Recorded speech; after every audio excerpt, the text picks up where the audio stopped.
Mercredi 8 juillet 1942. Chère Kitty, depuis dimanche matin, on dirait que des années se sont écoulées. Il s'est passé tant de choses qu'il me semble que le monde entier s'est mis tout à coup sans dessus dessous. Mais tu vois, Kitty, je vis encore et c'est le principal, dit papa. Oui, c'est vrai, je vis encore. Mais ne me demande pas où ni comment. J'ai l'impression que tu ne comprends rien à ce que je te dis aujourd'hui.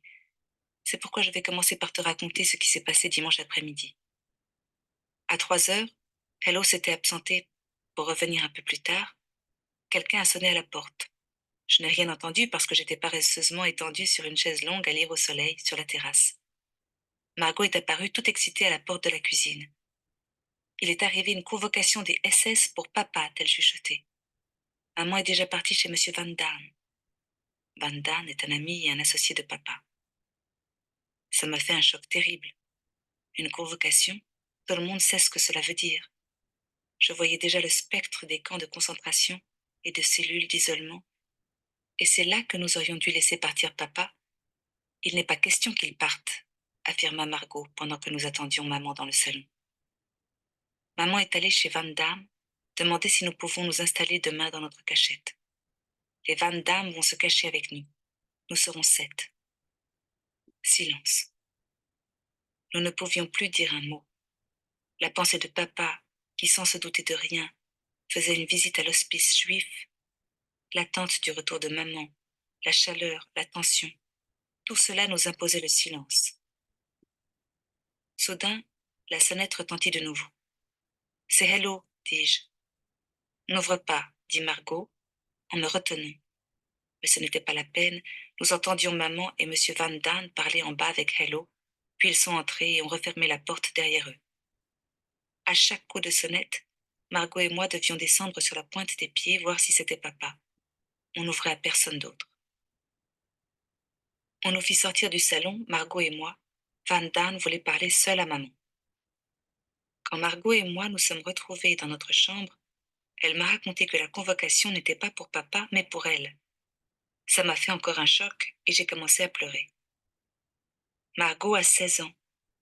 Ils font donc partir seuls des filles aussi jeunes. Mais heureusement, elle n'irait pas. Maman était formelle.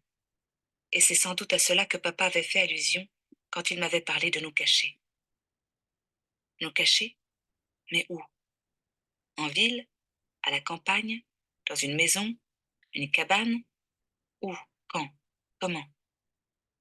Cela faisait beaucoup de questions que je ne pouvais pas poser, mais qui revenaient sans cesse. Margot et moi avons commencé à ranger dans un cartable ce dont nous avions le plus besoin. La première chose que j'y ai mise, c'était ce cahier cartonné, puis des bigoudis, des mouchoirs, des livres de classe, un peigne, des vieilles lettres. La perspective de la cachette m'obsédait et je fourrais n'importe quoi dans la sacoche, mais je ne le regrette pas. Je tiens plus aux souvenirs qu'aux robes. À 5 heures, papa est enfin rentré. Nous avons téléphoné à M. Clayman pour lui demander de venir le soir même. Van Daan est partie chercher Miep. Miep est arrivée, a emporté chez elle dans un sac des chaussures, des robes, des vestes, des sous-vêtements et des chaussettes, et a promis de revenir dans la soirée. Après quoi, notre maison est redevenue silencieuse. Nous n'avions faim ni les uns ni les autres. Il faisait encore chaud, et tout était très étrange. Nous avions loué notre grande chambre du haut à un certain M. Goldschmidt, un divorcé d'une trentaine d'années, qui apparemment n'avait rien à faire ce soir-là, et s'est incrusté chez nous jusqu'à 10 heures. Pas moyen de se débarrasser de lui, quoi qu'on dise. Miep et Jan Gis sont arrivés à 11 heures. Miep travaille avec papa depuis 1933 et est devenue une grande amie, tout comme Jan, son mari de fraîche date. Une fois encore, des chaussures, des bas, des livres, des sous-vêtements ont disparu dans le sac de Miep et les grandes poches de Jan. À 11h30, ils disparaissaient à leur tour. J'étais morte de fatigue et j'avais beau savoir que ce serait ma dernière nuit dans mon lit, je me suis endormie tout de suite et maman a dû me réveiller à 5h30. Heureusement, il faisait un peu moins étouffant que dimanche. Des trombes de pluie chaude sont tombées toute la journée. Tous les 4, nous nous sommes couverts d'habits, comme pour passer la nuit dans une glacière, et cela dans le seul but d'emporter d'autres vêtements. Aucun juif dans notre situation ne se serait risqué à quitter sa maison avec une valise pleine d'habits. J'avais mis 2 chemises, 3 culottes, une robe, et par-dessus une jupe, une veste, un manteau d'été, 2 paires de bas, des chaussures d'hiver, un bonnet, une écharpe et bien d'autres choses encore. J'ai tout fait déjà avant de sortir, mais personne ne s'en souciait. Margot a bourré son cartable de livres de classe, est allée chercher son vélo dans la remise et a suivi Mip qui l'emmenait vers des horizons inconnus de moi. En effet, j'ignorais encore quelle serait notre mystérieuse destination. À 7h30, nous avons refermé à notre tour la porte derrière nous. Le seul à qui il me restait à dire adieu, c'était Mortier, mon petit chat, qui allait trouver un beau refuge chez les voisins, ainsi que l'indiquait une petite lettre adressée à M. Goldschmidt. Les lits défaits, les restes du petit déjeuner sur la table, une livre de viande pour le chat à la cuisine, tout donnait l'impression que nous étions partis précipitamment. Mais nous nous manquions bien des impressions. Tout ce que nous voulions, c'était partir, partir et arriver à bon port et rien d'autre. La suite à demain. Bien à toi, Anne. Jeudi 9 juillet 1942. Chère Kitty, nous marchions sous la pluie battante, papa, maman et moi, chacun portant un cartable et un sac à provisions bourré jusqu'à ras-bord d'objets les plus hétéroclites. Les ouvriers qui allaient au travail à 7 heures matinales nous lançaient des regards de pitié. Sur leurs visages se lisait clairement leur regret de ne pouvoir nous proposer aucune sorte de véhicule. Le jaune éclatant de l'étoile en disait assez long. C'est seulement dans la rue que papa et maman m'ont dévoilé par bribes leur plan pour nous cacher. Depuis des mois, nous avions fait sortir de la maison autant de mobilier et de vêtements que possible, et nous nous apprêtions à partir nous cacher de nous-mêmes le 16 juillet. La convocation avait avancé de 10 jours notre départ, si bien qu'il nous fallait nous contenter d'appartements moins bien arrangés. La cachette se trouvait dans les bureaux de papa. C'est un peu difficile à comprendre quand on ne connaît pas la situation. C'est pourquoi je vais donner quelques explications supplémentaires. Papa n'a pas eu beaucoup de personnel. Messieurs Kugler, Kleiman et Mip, et en plus, Beb Voskel, la sténodactylo qui a 23 ans. Tous étaient au courant de notre arrivée. À l'entrepôt, le chef magasinier, M. Voskel, le père de Beb, à qui nous n'avions rien dit, et 2 manutentionnaires. Le bâtiment est distribué ainsi. Au rez-de-chaussée se trouve un grand entrepôt qui sert au stockage.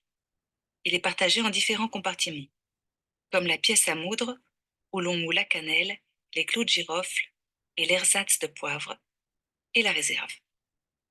À côté de la porte de l'entrepôt se trouve la porte d'entrée du bâtiment, qui par l'intermédiaire d'une porte intérieure donne accès à un escalier.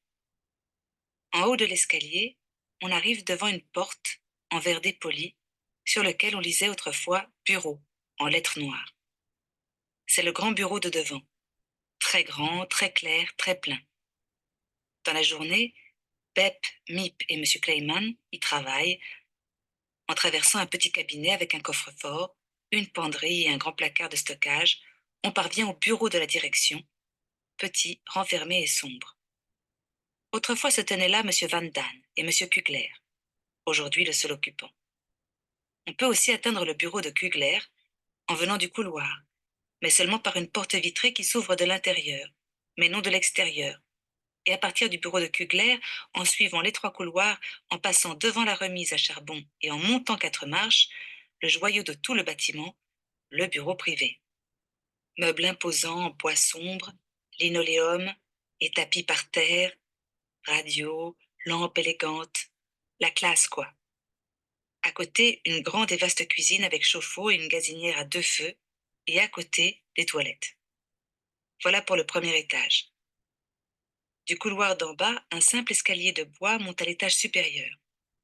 En haut, il y a un petit passage baptisé palier. À droite et à gauche du palier, une porte, celle de gauche, mène au bâtiment sur rue, avec la réserve d'épices, la pièce intermédiaire, la pièce devant, le grenier de devant et les combles.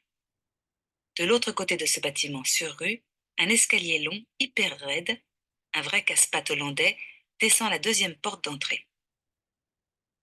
À droite du palier se trouve l'annexe.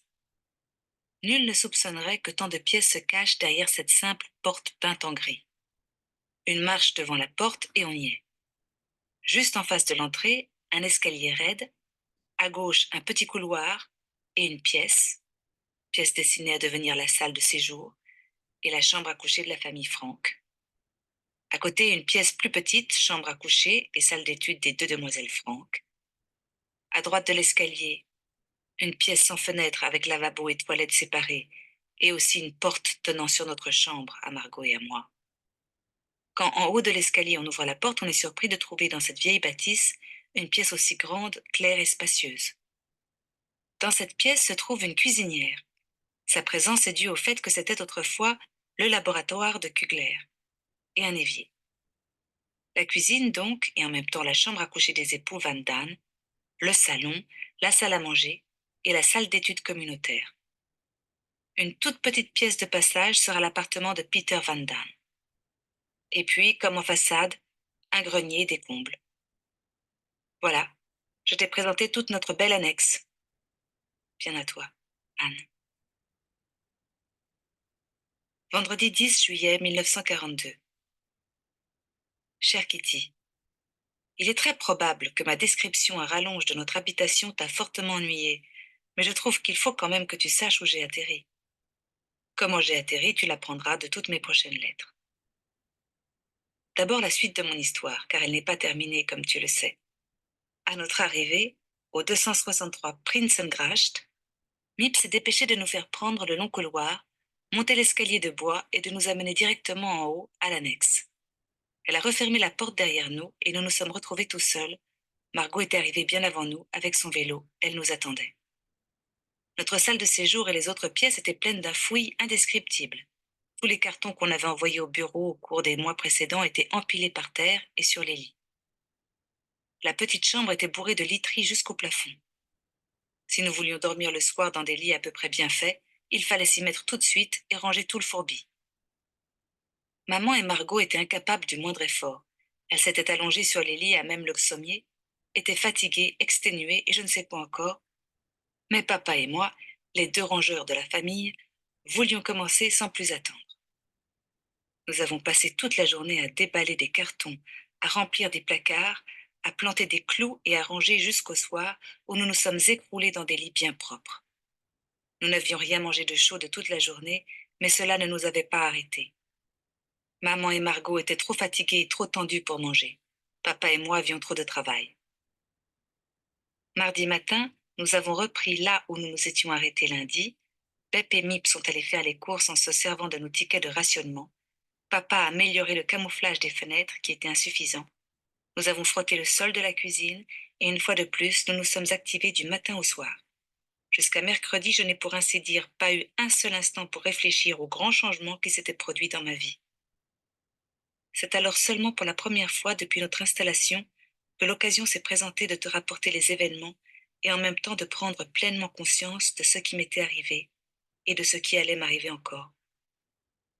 Bien à toi, Anne. Samedi 11 juillet 1942. Chère Kitty, papa, maman et Margot ont encore du mal à s'habituer au carillon de la Westertoren, qui sonne tous les quarts d'heure. Moi pas, je l'ai tout de suite aimé, et surtout la nuit, c'est un bruit rassurant. Il t'intéressera peut-être de savoir quelle impression cela me fait de me cacher. Eh bien, tout ce que je peux te dire, c'est que je n'en sais encore trop rien. Je crois que je me sentirai jamais chez moi dans cette maison, ce qui ne signifie absolument pas que je m'y sens mal, mais plutôt comme dans une pension de famille assez singulière où je serais en vacances. Une conception bizarre de la clandestinité, sans doute, mais c'est la mienne. L'annexe est une cachette idéale, et bien qu'humide et biscornue, il n'y en a probablement pas de mieux aménagé ni de plus confortable dans tout Amsterdam, voire dans toute la Hollande. Avec ses murs vides, notre petite chambre faisait très nue. Grâce à papa, qui avait emporté à l'avance toute ma collection de cartes postales et de photos de stars de cinéma, j'ai pu enduire tout le mur avec un pinceau et de la colle et faire de la chambre une gigantesque image. C'est beaucoup plus gai comme ça. Et quand les Van Damme nous rejoindront, nous pourrons fabriquer des étagères et d'autres petites bricoles avec le bois entreposé au grenier. Margot et maman se sentent un peu retapées. Hier, maman a voulu se remettre au fourneau pour faire de la soupe aux pois. Mais pendant qu'elle bavardait en bas, elle a oublié la soupe qui a brûlé si fort que les pois carbonisés collaient au fond de la casserole. Hier soir, nous sommes descendus tous les quatre dans le bureau privé et avons mis la radio de Londres. J'étais tellement terrorisée à l'idée qu'on puisse nous entendre que j'ai littéralement supplié papa de remonter avec moi. Maman a compris mon inquiétude et m'a raccompagnée. Pour d'autres choses aussi, nous avons très peur d'être vus ou entendus par les voisins. Dès le premier jour, nous avons cousu les rideaux. En fait, on peut difficilement parler de rideaux, car ce ne sont que de vilains bouts de tissu ternes, de formes, de qualités et de motifs totalement disparates que nous avons cousus ensemble, papa et moi, tout de travers, comme de vrais amateurs. Ces œuvres d'art sont fixées devant les fenêtres par des punaises et n'en seront plus décrochées jusqu'à la fin de notre clandestinité. L'immeuble de droite est occupé par une filiale de la maison Keck de Zaandam. Celui de gauche par un atelier de menuiserie. Donc les employés ne sont plus là après les heures de travail, mais les bruits pourraient quand même traverser. Aussi avons-nous interdit à Margot de tousser la nuit, bien qu'elle ait attrapé un mauvais rhume, et nous lui faisons avaler de la codéine en grande quantité. Je me réjouis beaucoup de l'arrivée des Van Damme, prévue pour mardi. On aura un peu plus de chaleur humaine et aussi moins de silence. C'est le silence qui me rend si nerveuse le soir et la nuit, et je donnerais cher pour qu'un de nos protecteurs reste dormir ici. Nous ne sommes pas trop mal ici, car nous pouvons faire la cuisine et écouter la radio en bas, dans le bureau de papa. Monsieur Clayman et Miep et aussi Beb Voskuhl nous ont tellement aidés. Ils nous ont déjà apporté de la rhubarbe, des fraises et des cerises. Et je ne crois pas que nous allons nous ennuyer de sitôt. Nous avons aussi de quoi lire, et nous allons acheter encore un tas de jeux de société. Évidemment, nous n'avons pas le droit de regarder par la fenêtre ou de sortir. Dans la journée, nous sommes constamment obligés de marcher sur la pointe des pieds et de parler tout bas parce qu'il ne faut pas qu'on nous entende de l'entrepôt. Hier, nous avons eu beaucoup de travail. Nous avons dû dénoyauter 2 paniers de cerises pour la firme. Monsieur Kugler voulait en faire des conserves. Nous allons transformer les cajots de cerises en étagères à livres. On m'appelle bien à toi, Anne. 28 septembre 1942. Ajout. L'idée de ne jamais pouvoir sortir m'oppresse aussi, plus que je ne suis capable de le dire, et j'ai très peur qu'on nous découvre et qu'on nous fusille. Évidemment, une perspective assez peu réjouissante. Dimanche 12 juillet 1942. Il y a un mois exactement, ils étaient tous très gentils avec moi, parce que c'était mon anniversaire. Mais maintenant, je sens chaque jour que je m'éloigne un peu plus de maman et de Margot. Aujourd'hui, j'ai travaillé dur et tout le monde m'a encensé, et 5 minutes plus tard, les voilà qui recommencent à me houspiller. Ils n'ont pas du tout la même façon de s'adresser à Margot ou à moi. On voit bien la différence. Par exemple, Margot a cassé l'aspirateur et nous n'avons pas eu de courant de toute la journée. Maman lui a dit: Mais Margot, on voit bien que tu n'as pas l'habitude de travailler. Sinon, tu aurais su qu'on n'éteint pas un aspirateur en tirant sur le fil. Margot a répondu quelque chose et l'affaire a été enterrée. Mais cet après-midi, je voulais recopier une partie de la liste de courses de maman parce qu'elle a une écriture très difficile à lire, mais elle m'en a empêché. Elle m'a passé un bon savon et toute la famille s'en est mêlée. Je ne suis pas comme eux et j'en prends clairement conscience, surtout ces derniers temps. Ils sont tellement sentimentaux entre eux et moi je préfère l'être toute seule. Et puis ils n'arrêtent pas de dire comme on est bien tous les quatre et comme on sait vivre en harmonie, mais ils ne songent pas un instant que je peux être d'un avis contraire. Papa est le seul à me comprendre de temps en temps, mais généralement il prend le parti de maman et de Margot. Et puis, je ne supporte pas non plus que devant d'autres gens, ils racontent que j'ai pleuré ou disent que je suis très raisonnable. Ça m'agace au plus haut point. Et quand il leur arrive de parler de Mortier, ça me met hors de moi, car c'est mon point faible et mon point sensible. Mortier me manque à chaque instant de la journée et personne ne sait à quel point je pense à lui. Chaque fois j'en ai les larmes aux yeux. Mortier est si mignon et je l'aime tellement. Je rêve à des projets pour le faire revenir. Je m'invente toujours de beaux rêves, mais la réalité, c'est que nous devons rester ici jusqu'à la fin de la guerre.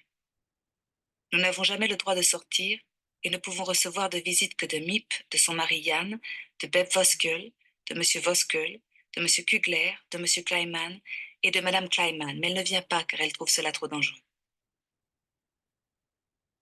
Septembre 1942. Ajout. Papa est toujours si gentil. Il me comprend si parfaitement. Et j'aimerais bien pouvoir me confier à lui sans éclater aussitôt en sanglots. Mais il paraît que c'est une question d'âge. J'aimerais bien ne jamais m'arrêter d'écrire, mais cela deviendrait beaucoup trop ennuyeux. Jusqu'à présent, je n'ai pratiquement fait que noter mes pensées dans mon journal, et je n'ai pas encore réussi à écrire des histoires intéressantes que je pourrais lire plus tard devant tout le monde. Mais dorénavant, je vais essayer de ne pas être sentimentale, ou de l'être moins, et d'être plus fidèle à la réalité. Vendredi 14 août 1942. Chère Kitty, je t'ai laissé tomber pendant un mois, mais il faut dire que je n'ai pas assez de nouvelles pour te raconter chaque jour de belles histoires. Les Van Damme sont arrivés le 13 juillet. Nous pensions qu'ils viendraient le 14, mais comme les Allemands ont commencé à affoler de plus en plus de gens entre le 13 et le 16 juillet en envoyant des convocations de tous les côtés, ils ont jugé qu'il valait mieux partir un jour plus tôt qu'un jour plus tard. À 9h30, nous en étions encore au petit déjeuner, est arrivé Peter, le fils des Van Damme, un garçon de bientôt 16 ans, un dadais timide et plutôt ennuyeux, dont la compagnie ne promet pas grand-chose. Madame et monsieur ont fait leur entrée une demi-heure plus tard, à notre grande hilarité. Madame transportait dans son carton à chapeau un grand pot de chambre. Sans pot de chambre, je ne me sens pas chez moi, déclara-t-elle, et le pot fut d'ailleurs le premier à trouver une place attitrée sous le divan. Monsieur, lui, n'avait pas son pot, mais portait sous le bras sa table à thé pliante. Le premier jour où nous avons été réunis, nous avons mangé ensemble dans la bonne humeur, et au bout de 3 jours, nous avions tous les 7 l'impression d'être devenus une grande famille. Les Van Damme, on s'en doute, avaient beaucoup à nous raconter sur leur semaine supplémentaire de séjour dans le monde habité. Nous étions très intéressés, en particulier par ce qu'il était advenu de notre maison et de M. Goldschmidt. M. Van Damme raconte. Lundi matin, à 9h, M. Goldschmidt nous a téléphoné pour me demander de passer le voir. Je suis venu immédiatement et j'ai trouvé Goldschmidt dans tous ses états. Il m'a montré une lettre que la famille Franck avait laissée et qui lui demandait d'apporter le chat chez les voisins, ce qu'il voulait faire et que j'approuvais. Il craignait une perquisition. C'est pourquoi nous avons inspecté toutes les pièces pour faire un peu de rangement et débarrasser la table. Soudain, j'ai vu sur le bureau de madame un bloc-notes portant une adresse à Maastricht. Je savais que madame avait fait exprès de le laisser en évidence, mais j'ai pris un air étonné et effrayé, et j'ai pressé M. Goldschmidt de brûler le papier compromettant.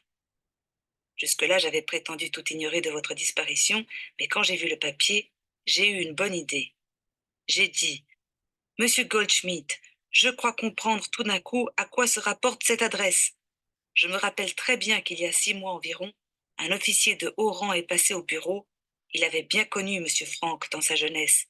Il lui a promis de l'aider en cas de besoin, et cet officier était en effet cantonné à Maastricht.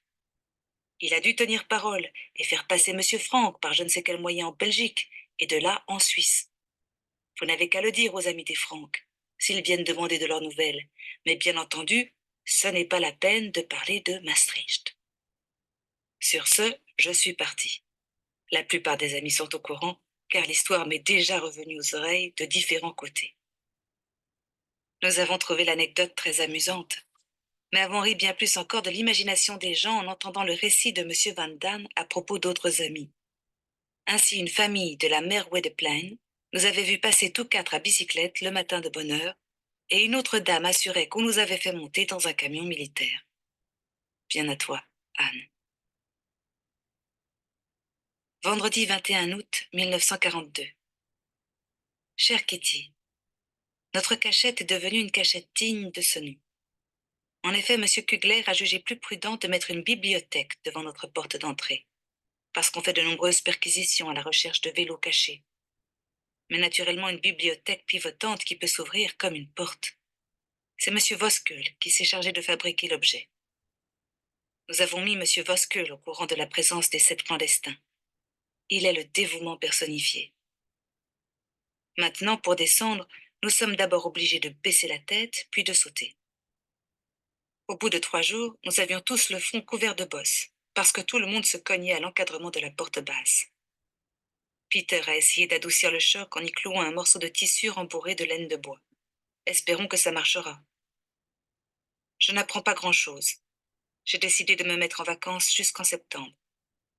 Ensuite, papa veut me donner des leçons, mais il nous faudra d'abord acheter tous les livres de classe nécessaires. Notre vie ici ne connaît pas beaucoup de changements. Aujourd'hui, on a lavé les cheveux de Peter, mais cela n'a rien d'extraordinaire. Monsieur Van Damme et moi sommes toujours comme chien et chat. Maman me prend toujours pour un bébé, et je ne peux pas le supporter. Peter ne m'est pas devenu plus sympathique.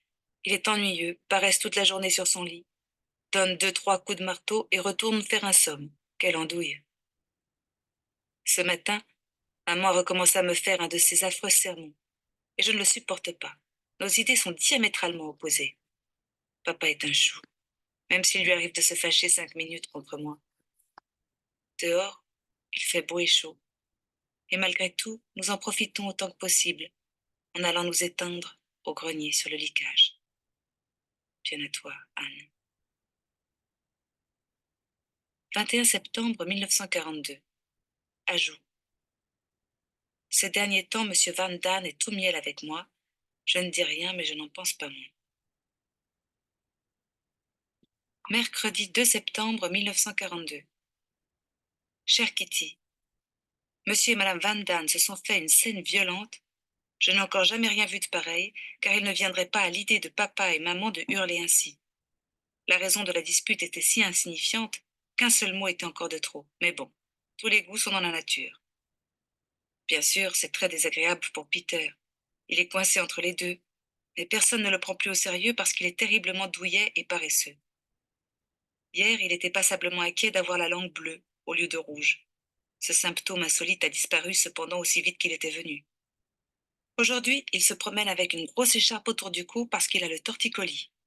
Et en plus, monsieur se plaint d'un lumbago. Il est également sujet à des douleurs entre cœur, rein et poumons. Bref, un vrai hypocondriaque. C'est bien le mot, non?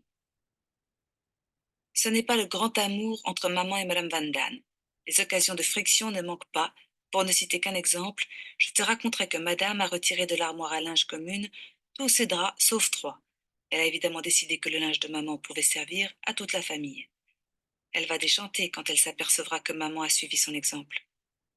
En plus, madame est furieuse qu'on utilise son service plutôt que le nôtre. Elle essaie sans arrêt de savoir où nous avons bien pu mettre de côté nos assiettes. Elles sont moins loin qu'elle ne pense, car elles se trouvent au grenier dans des cartons, derrière un tas de réclames pour Repecta. Tant qu'on se cachera ici, les assiettes seront hors d'atteinte et c'est tant mieux. Je fais toujours des maladresses. Hier, j'ai laissé glisser une assiette creuse du service de madame qui s'est cassée. Oh, fait-elle rageuse, tu ne peux pas faire attention, c'est ma seule qui me reste. Note bien, Kitty, que les 2 dames ici présentes parlent un néerlandais abominable. Je n'ose rien dire des messieurs, ils se sentiraient terriblement offensés. Si tu entendais leur charabia, tu serais plié en deux. Nous n'y faisons même plus attention. De toute façon, il ne sert à rien de les reprendre. Quand je parlerai de maman ou de madame Van Damme, je ne reproduirai pas leur jargon original, mais j'écrirai un néerlandais correct.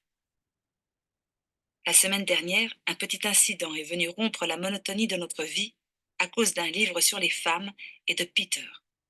Il faut que tu saches que Margot et Peter ont le droit de lire presque tous les livres que nous prête monsieur Clayman. Mais ce livre-ci, qui parle des femmes, les adultes préféraient le garder pour eux. Cela excita immédiatement la curiosité de Peter. Que pouvait-il bien y avoir de défendu dans ce livre? Il l'a subtilisé à sa mère pendant qu'elle était en train de bavarder en bas et a emporté son butin sous les combles. Pendant 2 jours, tout s'est bien passé. Madame Van Damme était parfaitement au courant de son manège, mais s'est bien gardée d'en parler jusqu'à ce que monsieur découvre le poteau rose. Lui, en revanche, s'est mis en colère. Il a confisqué le livre et crut l'affaire réglée. Cependant, il avait compté sans la curiosité de son fils, que l'énergique intervention du papa n'avait nullement désarçonné. Peter échafaudait des plans pour finir malgré tout la lecture de ce livre particulièrement intéressant. Entre-temps, madame avait demandé à maman son avis sur la question. Maman estimait que ce n'était pas un livre pour Margot, mais elle ne trouvait rien à redire à la plupart des autres. Vous savez, madame Van Damme, dit maman, il y a une grande différence entre Margot et Peter. Premièrement, Margot est une fille, et les filles sont toujours plus mûres que les garçons. Deuxièmement, Margot a souvent lu des livres sérieux et ne recherche pas ce qui ne lui est plus interdit. Et troisièmement, Margot est beaucoup plus en avance et plus raisonnable, ce qui s'explique par ses 4 années de lycée. Madame l'a reconnue, mais elle continuait à penser qu'en principe, il ne fallait pas laisser des enfants lire des livres d'adultes. Entre-temps, Peter avait trouvé le bon moment, celui où personne ne s'occupait du livre ni de lui. À 7h30 du soir, pendant que toute la famille écoutait la radio dans le bureau privé, il a repris son trésor et l'a emporté sous les combles. Il devait normalement être redescendu à 8h30, mais le livre était si captivant qu'il n'a pas vu le temps passer, et il arriva en bas de l'escalier du grenier au moment précis où son père entrait dans la pièce. On imagine la suite. Tape, gifle, bourrade, voilà le livre sur la table, et Peter sous les combles. L'affaire en était là lorsque la famille s'est réunie pour dîner. Peter est resté là-haut, personne n'a fait attention à lui, et il a dû aller se coucher sans manger. Nous poursuivions notre repas en bavardant gaiement, quand un sifflement strident a retenti. Tout le monde a posé sa fourchette, et nous nous sommes tous regardés, pâles de frayeur. Puis nous avons entendu la voix de Peter crier dans le tuyau du poêle. « Je m'en fous, je ne redescendrai pas !» Monsieur Van Damme s'est levé d'un bond, laissant tomber sa serviette, et rouge de colère, il a crié. « Ça suffit maintenant !» Papa l'a pris par le bras, craignant le pire, et les deux messieurs sont montés au grenier. Tout en protestant et en trépignant, Peter a fini par atterrir dans sa chambre. La porte s'est refermée, et nous avons repris notre repas. Madame voulait mettre de côté une tartine pour son fils. Monsieur était inflexible. S'il ne présente pas immédiatement des excuses, il dormira au grenier. Nous avons protesté en disant qu'il était suffisamment puni d'aller se coucher sans manger. Peter risquait de s'enrhumer. Il n'y aurait pas moyen de faire venir un médecin. Peter n'a pas demandé pardon. Il était déjà remonté au grenier. Monsieur Van Damme ne s'en est plus mêlé, mais s'est aperçu le lendemain matin que le lit de Peter était défait à 7h. Il était retourné au grenier, mais les paroles amicales de papa ont réussi à le convaincre de redescendre. 3 jours de mine renfrognée, de silence buté, et tout a fini par rentrer dans l'ordre. Bien à toi, Anne. Lundi 21 septembre 1942. Chère Kitty, aujourd'hui je vais te donner les dernières nouvelles de l'annexe. On a installé une lampe au-dessus de mon divan pour que je puisse éventuellement tirer sur une ficelle et éteindre en cas de coup de feu. Cependant, je ne peux pas le faire pour le moment puisque notre fenêtre est entr'ouverte jour et nuit. La section masculine des Van Damme a construit un garde-manger très confortable en bois teinté avec une vraie moustiquaire. Cette œuvre d'art se trouvait jusqu'à présent dans la chambre de Peter, mais a été transférée au grenier pour profiter de plus de fraîcheur, et à la place on a mis une étagère. Je lui ai conseillé de mettre la table à cet endroit avec une jolie nappe et d'accrocher au mur son unique placard, là où se trouve maintenant la table. Ça pourra faire un petit coin accueillant, même si je n'aimerais pas beaucoup y dormir. Madame Van Damme est insupportable. Ceux du dessus n'arrêtent pas de me réprimander pour mon bavardage incessant, mais je les laisse dire. Madame a trouvé un nouveau truc. Maintenant, elle a décidé qu'elle ne voulait plus laver les casseroles. Et quand il reste une petite bricole, elle ne la met pas dans un récipient en verre, mais la laisse se gâter dans la casserole. Et quand Margot a beaucoup de casseroles à nettoyer l'après-midi, Madame s'exclame. Oh, Margotchen, Margotchen, tu en as du travail. Monsieur Kleiman m'apporte chaque semaine quelques livres pour jeunes filles. La série de Joop ter Heul me plaît énormément. J'aime beaucoup en général tous les Sissi van Markveld. J'ai déjà lu 4 fois Folie d'un été et les situations grotesques me font encore rire. J'aide papa à faire l'arbre généalogique de sa famille et il me raconte une histoire sur chacun. Le travail de classe a commencé. Je fais beaucoup de français et m'enfonce dans la tête 5 verbes irréguliers par jour. Peter s'est mis à son anglais avec force soupir. Quelques livres de classe viennent d'arriver. J'avais emporté de chez nous une large provision de cahiers, de crayons, de gommes et d'étiquettes. Pim, c'est le petit nom de papa, exige des leçons de néerlandais. Je n'y vois aucun inconvénient, en compensation de son aide en français et dans d'autres matières. Mais il fait des bourdes invraisemblables. J'écoute souvent Radio Orange. Récemment, il y a eu un discours du prince Bernhard. Ils attendent un enfant aux alentours du mois de janvier, a-t-il dit. Je suis bien contente. Ici, ils ne comprennent pas que j'aime autant la famille royale. L'autre soir, nous nous disions que j'étais encore très ignorante, si bien que le jour suivant, je me suis mise au travail avec ardeur. Je n'ai vraiment pas envie d'être encore en 6e à 14 ou 15 ans. Ensuite, dans le cours de la conversation, on a dit que je n'avais le droit de lire presque rien. Maman a en ce moment roi, valet et dame. Il m'est naturellement défendu de le lire, contrairement à Margot. Je ne suis pas encore assez mûre, comme ma brillante sœur. Puis nous avons parlé de mon ignorance en philosophie, en psychologie et physiologie. Toutes choses dont en effet je ne sais rien. Peut-être que j'en saurai un peu plus l'année prochaine. Je me suis hâtée de chercher ces mots difficiles dans le Kuhnen. J'en suis venue à la terrible conclusion que je n'ai qu'une seule robe à manches longues et 3 gilets pour l'hiver. Papa m'a permis de tricoter un pull de laine de mouton blanche. La laine n'est pas très belle, mais j'espère que sa chaleur compensera. Il nous reste quelques vêtements chez d'autres gens, mais malheureusement on ne pourra les récupérer qu'après la guerre, s'ils sont encore là. Je venais de te parler de madame dans ma lettre quand elle est arrivée, et hop, je ferme le livre. Hé, Anne, tu me fais voir ce que tu écris? Non, madame. Juste la dernière page. Non plus, madame. J'ai une sacrée trouille, parce qu'à cette page, elle ne se trouvait pas décrite sous son meilleur jour. Ainsi, chaque jour il se passe quelque chose, mais je suis trop paresseuse et trop fatiguée pour tout noter. Bien à toi, Anne.